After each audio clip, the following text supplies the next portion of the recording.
Hello dear students, this is Mrunal ma'am from MD Research classes, and today we are going to start with the very important session, that is problems on simulation, useful for MBA third semester guys and first semester guys also, because you know that syllabus has been changed and जो decision science third semester के लिए था अभी वो first year वालों को भी है. And this is really one of the toughest subject. You need to prepare from the very beginning to clear it in a first attempt. ठीक है, तो वहाँ पे सिमुलेशन एक टॉपिक है, बहुत इम्पोर्टेंट 10 मार्क्स का है. इसके और में मार्को चेन या गेम थेरी या डिसीजन थेरी भी आ सकता है. ठीक है, तो स्टार्ट करते हैं इसका प्रिपरेशन 10 मार्क्स के लिए. Decision science MBA first year and second year third semester guys. Okay, तो यहाँ पे क्वेश्चन नंबर 1 है, a bakery keep stock of a popular brands of cakes. Previous experience shows the daily demand for the cakes and with associated probabilities are also provided. ठीक है, पहले तो question properly read करना है, फिर हम देखेंगे कि सिमुलेशन क्या होता है, कैसे सॉल्व करते हैं, कौन सी मेथड हम यूज़ करते हैं और कौन कौन से पैटर्न हैं. बहुत सारे स्टूडेंट क्या करते हैं कि फर्स्ट टाइप ऑफ सम करके जाते हैं और उनको लगता है कि yes this is the very easy sum and वही आएगा. It's not like that. हर एक टॉपिक में उसके सब पार्ट्स होते हैं, टाइप्स होते हैं. तो इसमें मोर देन 7 टाइप्स है सिमुलेशन में क्वेश्चन के.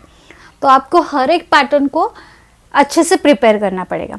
ठीक है, तो यहाँ पे बेकरी का डेटा दिया हुआ है कि बेकरी है जो it keeps stock of popular brands of cakes and the previous experience उनका जो डेली डिमांड है दैट इज़ प्रोवाइडेड हियर. तो ये जो डेली डिमांड एंड प्रोबेबिलिटी है ये यहाँ पे गिवन है. ठीक है, most of the time probabilities given नहीं होती, तो आपको प्रोबेबिलिटीज़ कैलकुलेट करनी पड़ती है, लेकिन इस सम में प्रोबेबिलिटीज आर ऑलरेडी गिवन. ठीक है, use the following sequence of 10 random numbers to simulate और estimate. Sometime they will use estimate word also. Simulate मतलब फोरकास्टिंग करना, एस्टिमेट करना कि फ्यूचर में कितनी डिमांड्स आ सकती है, नहीं भी आ सकती है. तो वैसे हम स्टॉक मेंटेन करते जाते हैं. ठीक है, तो यहाँ पे ये सिमुलेट या एस्टिमेट वर्ड से आपको पता चलेगा कि this is the problem of simulation. The demand for the next 10, हमें क्या फाइंड आउट करना है, we have to simulate the demand for the next 10 days. 10 days के लिए हमें सिमुलेट करना है. ठीक है, ऑल्सो यहाँ पे और एक क्वेश्चन ऐड किया है, also find the average demand per day. आपको एवरेज डिमांड पर डे भी फाइंड आउट करना है. इस पूरे सम के लिए आपको 10 मार्क्स रहेंगे. और रैंडम नंबर्स गिवन होते हैं. रैंडम नंबर्स ये जो है ये ऐसे नंबर्स है जिससे भी आपको पता चलता है कि this is the problem of simulation, क्योंकि और किसी भी टॉपिक में रैंडम नंबर्स नहीं होते हैं. ओनली सिमुलेशन के टॉपिक में रैंडम नंबर्स होते हैं. तो सबसे पहला आप लोगों को चैलेंज यही होता है क्वेश्चन पेपर में कि कौन सा सम कौन से टॉपिक का है और उसकी प्रोसीजर आपको अच्छे से करनी पड़ती है. ठीक है, तो अंडरस्टैंड कि क्या वर्ड लिखे होते हैं तो हमें समझ में आता है कि कौन सा क्वेश्चन कौन से टॉपिक का है. तो यहाँ पे सिमुलेट या estimate word and random number से आपको पता चलेगा कि this is the problem for simulation. तो अभी कैसे सॉल्व करते हैं या क्या प्रोसीजर है वो 1 बाय 1 हम यहाँ पे देखने वाले हैं. ठीक है, तो यहाँ पे हम पहले मॉन्टे कार्लो सिमुलेशन चार्ट बनाते हैं. इसकी स्टार्टिंग प्रोसीजर यही है कि जो सिमुलेशन चार्ट है वो हमें बनाना है. जो मेथड या चार्ट जिन्होंने इन्वेंट किया उनका नाम था मॉन्टे कार्लो, तो वही मेथड फेमस है. सो मॉन्टे कार्लो सिमुलेशन चार्ट ऐसा हेडिंग आपको देना है और यहाँ पे 4 कॉलम्स बनेंगे. अगर प्रोबेबिलिटीज़ नहीं होती है गिवन तो प्रोबेबिलिटीज़ कैलकुलेट करने के बाद 5 कॉलम्स बनते हैं, लेकिन यहाँ पे डायरेक्टली 4 ही कॉलम्स बनेंगे क्योंकि प्रोबेबिलिटीज़ आर प्रोवाइडेड. तो first two column daily demand and probability as it is, यहाँ पे जो क्वेश्चन है यहाँ पे डेली डिमांड एंड प्रोबेबिलिटी ऐसे कैसे आपको लिखना है। उसके बाद क्यूमुलेटिव प्रोबेबिलिटी एंड ये जो रैंडम नंबर्स है उसके लिए हम इंटरवल्स यानी कि क्लासेस बनाएंगे। क्लासेस मतलब 0 to 10, 10 to 20 ऐसे क्लासेस होते हैं जिसका अपर लिमिट लोअर लिमिट होता है। तो हम उसे फाइंड आउट करेंगे कि क्लास कैसा बनेगा, रैंडम नंबर इंटरवल कैसे फाइंड आउट करेंगे। तो ऐसे 4 कॉलम्स आपको यहाँ पे बनाने हैं। उसके बाद फर्स्ट 2 कॉलम्स आपको जैसे क्वेश्चन में गिवन है यहाँ पे ये 0, 10, 20, 30, 40, 50 एंड एसोसिएटेड उसकी प्रोबेबिलिटीज़ भी, ये भी आपको यहाँ पे लिख के लेनी है। ठीक है, तो पहले 2 कॉलम्स आपको एज इट इज़ कॉपी करके लेने हैं। थर्ड कॉलम हम बनाएंगे। देखिए क्यूमुलेटिव प्रोबेबिलिटी कैसे बनाते हैं। ये थर्ड कॉलम वेरी इजी कि फर्स्ट जो प्रोबेबिलिटी दी है गिवन है वो एज इट इज़ लिख के लेनी है आपको, और बाकी जो नेक्स्ट प्रोबेबिलिटीज़ है सिर्फ ऐड करते जाना है आप लोगों को। It's very easy. हम जैसे क्यूमुलेटिव फ्रीक्वेंसी निकालते थे ओके स्टैटिस्टिक्स में, वैसे ही आपको क्यूमुलेटिव प्रोबेबिलिटीज़ निकालनी है। तो यहाँ पे फर्स्ट एज इट इज़ लिखा 0.01, उसमें 0.20 ऐड किया तो आपका आंसर आ जाएगा 0.21। ओरली अगर नहीं आता है, फास्ट कैलकुलेशन नहीं है तो यूज़ कैलकुलेटर। ओके, यहाँ पे देखिए नेक्स्ट 0.21 में 0.15 ऐड कर दो, you will get 0.36। Same add करते जाओ, you will get all the things. ठीक है, और लास्ट वाला जो है हमेशा 1 ही आएगा। अगर 1 नहीं आता है तो यू वेंट समवेयर रॉन्ग, फिर से आपको करके देखना पड़ेगा। ठीक है, तो क्यूमुलेटिव प्रोबेबिलिटीज़ जो है लास्ट में हमेशा 1 ही आता है, जिसे हम 1.00 ऐसे लिखते हैं। ठीक है, so this is the cumulative probability. ठीक है, ये तो आप निकाल ही लोगे, इजी है ये। उसके बाद चैलेंज इज़ दैट कि आपको रैंडम नंबर्स इंटरवल्स बनाने हैं, क्लासेस बनाने हैं। तो इसके क्लासेस 0 से स्टार्ट होंगे हमेशा। Okay, 0 to something we have to find it out. 0 ये लोअर लिमिट है, अपर लिमिट हमें फाइंड आउट करना है। ठीक है, और एंड में 99 पे एंड हो गए, तो उसके पहले क्या आएगा we have to find it out. 0 and 99, 0 से स्टार्ट होंगे क्लासेस, 99 पे एंड होंगे। अभी हम पहले क्या करते हैं, यहाँ पे इसका अपर लिमिट निकाल के लेते हैं। अपर लिमिट मतलब 0 के बाद की वैल्यू। तो अभी यहाँ पे क्यूमुलेटिव प्रोबेबिलिटीज़ को आपको अच्छे से ऑब्जर्व करना है। यहाँ पे जो प्रोबेबिलिटीज़ है ये पॉइंट हम कंसिडर नहीं करेंगे। 0 पॉइंट जो लिखा है यहाँ पे, ये पॉइंट हम यहाँ पे कंसिडर ही नहीं करेंगे, हम सिर्फ यही वैल्यूज़ देखेंगे। अभी यहाँ पे है 0, 1। ठीक है, और रूल हमेशा यही है कि जो यहाँ पे गिवन है ये 0, 1 या ये 21 या 36, 86, 98 समथिंग, तो इसमें से 1 माइनस करते जाना है। तो देखो अभी 1 - 1 आप करेंगे तो यहाँ पे 0 ही आ जाएगा। तो हमारा फर्स्ट इंटरवल क्या बना, 0 to 0 ही बना। अभी सपोज यहाँ पे 1 नहीं होता, यहाँ पे 2 होता सपोज, तो 2 - 1 हम करते तो 1 आ जाता, तो हमारा फर्स्ट इंटरवल क्या बन जाता, 0 to 1। लेकिन यहाँ पे 1 ही है, तो इसीलिए हमने 1 - 1 करके आपका जो इंटरवल है पहला क्लास आ गया 0 to 0। तो पहले क्या करो, फास्ट में अपर लिमिट मतलब इस साइड के सभी कैलकुलेट कर लो। वो कैसे करना है, देखो अभी 21 में से -1 करेंगे तो 20 आ जाएगा। 36 में से -1 करेंगे तो 35 आ जाएगा। 86 में से -1 करोगे तो 85। 98 में से -1 करोगे तो क्या आएगा, 97 आ जाएगा। और एंड्स ऑन 99, ये तो मैंने बताया ही आपको कि लास्ट क्लास 99 पे ही एंड होगा। ठीक है, अभी अपर लिमिट मतलब इस साइड के कैसे निकालेंगे, देखो अपर लिमिट कैसे निकालेंगे।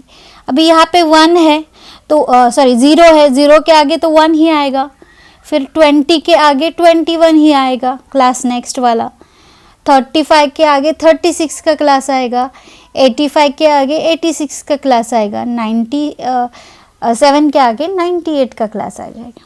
ओके, तो यहाँ पे ये जो रैंडम नंबर्स इंटरवल्स है ये निकालना इज़ द चैलेंजिंग पार्ट। ये एक बार आ जाए तो यहाँ पे आपको 3 मार्क्स मिल जाएंगे अगर आपका ये सिमुलेशन चार्ट करेक्ट है। ओके, इनकेस आपका पूरा बाकी का रॉन्ग हो गया सपोज, तो आपको इस चार्ट के 2 या 3 डिपेंड्स मार्क्स मिल जाएंगे। लेकिन यहाँ पे ही अगर गलत हुआ तो फिर आपको आगे वाले मार्क्स बिल्कुल नहीं मिलने वाले। और मोस्ट ऑफ द टाइम यही होता है कि मॉन्टे कार्लो सिमुलेशन चार्ट में रैंडम नंबर्स इंटरवल ही प्रॉपरली स्टूडेंट नहीं निकाल पाते। तो ये आप अच्छे से सीखो। मैं फिर से रिपीट करती हूँ कि it starts from 0 and ends on 99। और यहाँ पे अपर लिमिट 1 माइनस करते जाना है, तो 0 to 0, फिर यहाँ पे 20, यहाँ पे 35। मैंने क्या कर रखा है, यहाँ पे लास्ट वाले जो नंबर्स है पॉइंट को कंसिडर ही नहीं करना है। कुछ स्टूडेंट बोलते हैं कि मैडम 0.01 है या 0.21 है, पॉइंट का क्या करना है? पॉइंट को देखना ही नहीं है, पॉइंट को देखना ही नहीं, वो नहीं है ऐसे उसको छोड़ के ही विदाउट पॉइंट्स आपको सॉल्व करना है। ठीक है, 85, फिर यहाँ पे 97, और ये आगे वाला 1, 21, 36, 80 कितना 86, यहाँ पे ये थोड़ा रॉन्ग हो गया, 1 मिनट, यहाँ पे ये 97 लिखना था, 97 एंड ये 98 to 99, ऐसे हमारे क्लासेस यहाँ पे बन गए। तो अगर नहीं समझ में आया तो फिर से वीडियो रिपीट करके प्रैक्टिस करना, ये चार्ट बहुत इंपॉर्टेंट है क्योंकि। ठीक है, so this is the 4 columns of Monte Carlo simulation chart. और again I am repeating the same thing कि अगर प्रोबेबिलिटीज़ नहीं होती तो 5 कॉलम्स आते हैं मॉन्टे कार्लो सिमुलेशन चार्ट में। ठीक है, तो जिनको सारे टाइप्स हमारे पढ़ने हैं इस टॉपिक के, तो you can join our online class also, और हमारा टेलीग्राम चैनल भी है, वहाँ पे हमने सब इम्पॉर्टेंट वीडियोज़ रिकॉर्ड करके हम डाल रहे हैं। Okay, so you can join very nominal charges for that paid channel of Telegram. Link आपको डिस्क्रिप्शन बॉक्स में मिल जाएगी। तो ये चार्ट आप लोगों का अगर यहाँ पे बन गया है तो नेक्स्ट चार्ट हमें बनाना है। नेक्स्ट चार्ट क्या होता है, देखो कितने डेज के लिए हमें सिमुलेट करने के लिए कहा है। तो यहाँ पे देखिए number of simulation, the demand for next 10 days, 10 days का हमारा डेटा बनेगा। तो पहला कॉलम हमारा यहाँ पे डेज का बनेगा, ऐसे लिख लो नंबर्स 1 2 3 4 5 6 7 8 9 10। उसके बाद आपको रैंडम नंबर्स को सिमुलेट करके बताना है। तो रैंडम नंबर्स कहाँ पे है, क्वेश्चन में ऑलरेडी गिवन, ये रैंडम नंबर्स है, ये तो गिवन ही होते हैं। विदाउट रैंडम नंबर्स तो सिमुलेशन वैसे सॉल्व नहीं होगा। तो हमने यहाँ पे रैंडम नंबर्स पूरे as it is sequence wise लिख लिए, जहाँ पे जो सीक्वेंस दिया होता है उसी सीक्वेंस से लिख के लेना है। फिर हमें क्या फाइंड आउट करना है, क्या कहा है हमें, estimate the demand for next 10 days. और डिमांड कहाँ पे है, ये first column is your demand, कि इस रैंडम कॉलम नंबर्स के लिए डिमांड कितनी है उसे सिमुलेट कर दो। ठीक है, तो सिमुलेट का आंसर ये सेकंड वाला टेबल है, ये सिर्फ चार्ट बना ऊपर वाला, this is not the simulation, ये फर्स्ट स्टेप हुआ। अभी सेकंड जो चार्ट बनेगा, हमेशा सेकंड चार्ट बनेगा ही बनेगा।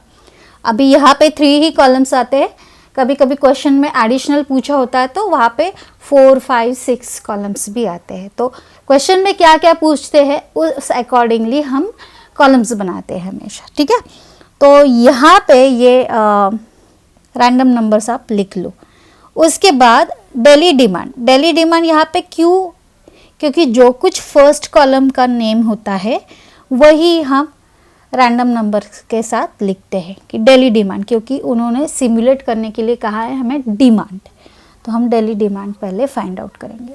तो डेज लिख के लिए होंगे आपने, उसके बाद रैंडम नंबर्स लिख लो, फिर डेली डिमांड हम कैसे कैलकुलेट करते हैं वो देखते हैं। ठीक है, तो अभी फर्स्ट रैंडम नंबर को आप ऑब्जर्व करो, 25 belongs to which random number interval, कौन सा इंटरवल में वो आ जाएगा।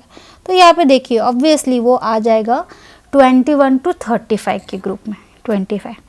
तो उसके रिलेटेड सामने वाली जो डेली डिमांड है दैट इज़ 20, वो हमने यहाँ पे लिखी है। ओके, वो आप यहाँ पे लिख दो। तो आपको पहले उसका कॉलम फाइंड आउट करना पड़े, random numbers intervals find out करने पड़ेंगे, उसके बाद आप उसकी डेली डिमांड फाइंड आउट कर लो, ठीक है।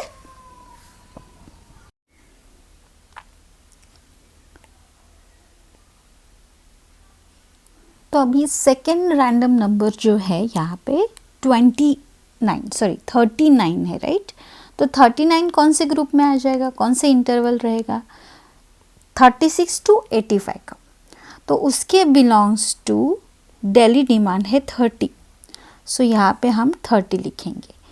ऐसे ही आपको थ्रू आउट क्या करते जाना है कि हर एक रैंडम नंबर को आपको चेक करना है और उससे रिलेटेड डेली डिमांड जितनी है वो आपको थर्ड कॉलम में लिखनी है। जैसे कि अभी देखिए 65 belongs to which random number interval, तो यहाँ पे 65 भी 36 to 85 के ही ग्रुप में आएगा, राइट, इंटरवल में आएगा, जिसकी डेली डिमांड 30 है।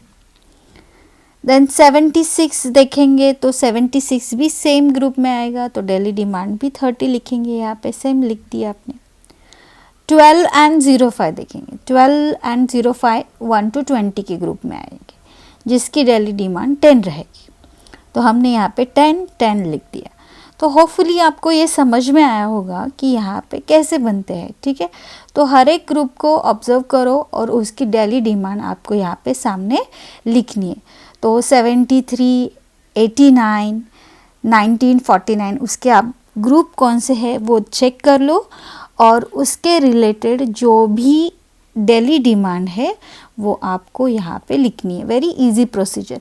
अगर आपका रैंडम नंबर इंटरवल्स करेक्ट आता है तो ये फिर बाकी का procedure is kind of a formality, ठीक है। लेकिन बहुत सारे क्वेश्चन जो आंसर शीट्स हैं हमने देखे कि स्टूडेंट सब करेक्ट करते हैं, लेकिन समवेयर अलग अगर एक भी वैल्यू यहाँ पे रॉन्ग हो जाती है, सिंगल वैल्यू, तो ये फिर पूरा रॉन्ग हो जाता है।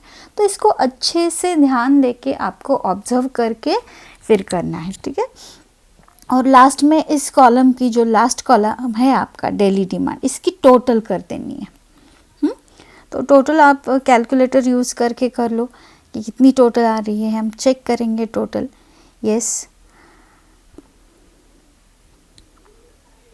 तो टोटल समथिंग मोर देन 200 ही आ जाएगी। तो ये चेक करना है आप लोगों को और ऐसे यहाँ पे लिखना है कि hence average demand per day.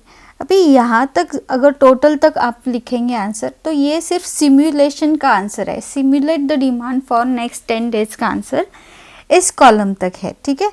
लेकिन क्वेश्चन में और भी एडिशन क्या पूछा था कि also find the average demand per day, ठीक है।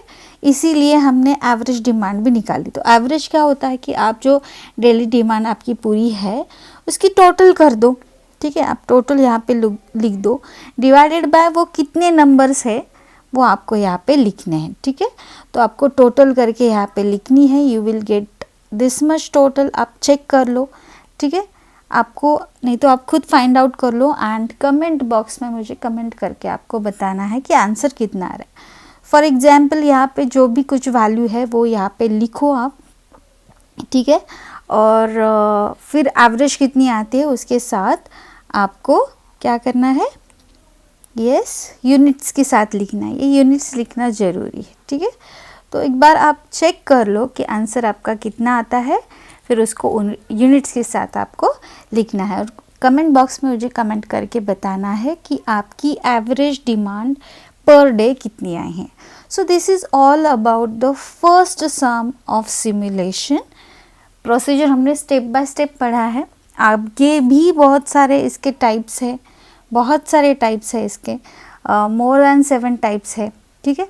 तो अगर वो आपको पढ़ने हैं तो yes, join our telegram channel, वहाँ पे रिकॉर्डेड सेशन आपको मिल जाएंगे, ठीक है। और कुछ डाउट है तो कमेंट बॉक्स में मुझे आप पूछ सकते हैं। एंड अगर आपको ये यूज़फुल लगे तो फॉरवर्ड भी कर दीजिए स्टूडेंट लोगों को, आपके फ्रेंड्स लोगों को। And don't forget to like, subscribe and share, ठीक है। चलो, see you with the next video. Thank you so much for watching.